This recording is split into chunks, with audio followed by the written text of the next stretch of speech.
Les éphémérides, c'est un livre qui se situe dans un futur proche. C'est un livre d'anticipation, c'est pas un livre de science-fiction, parce que ça n'a pas toute cette démarche scientifique de la science-fiction. C'est un livre qui parle de notre société, qui parle de trois personnages principalement.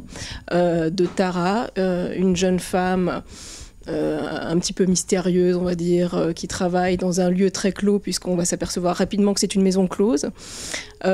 C'est aussi l'histoire de son cousin qui s'appelle Simon Black, qui est en fait un personnage très inspiré de Francis Bacon. Et comme c'est un livre polyphonique, je donne la parole à une troisième personne, donc en dehors de ces deux-là.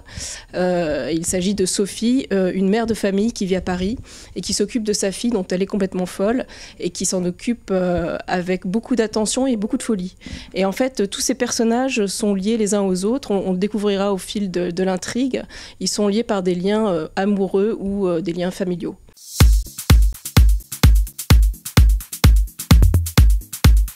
Je me demande ce que je fais là, mais en même temps, je laisserai ma place à personne, c'est certain. Je suis extrêmement flattée, extrêmement heureuse et je suis très contente que ça commence par l'Italie, en fait, pour les traductions, parce que je trouve qu'on ne peut pas trouver mieux comme pays et comme langue. Puisque c'est quand même la langue, bon, sans vouloir vous flatter trop, mais c'est quand même la langue de la grâce et de l'intelligence quand même. donc je suis très très heureuse.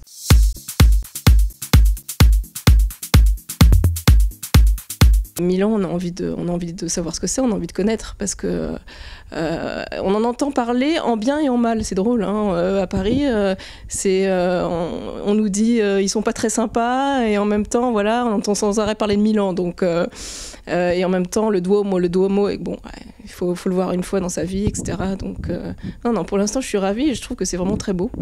Donc voilà, ce que j'ai vu pour l'instant est vraiment très beau.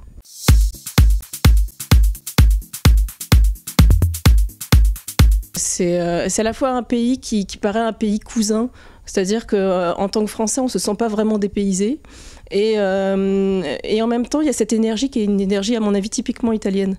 Donc on se sent en famille et en même temps un petit peu et en même temps à l'étranger. Donc c'est juste le mélange parfait.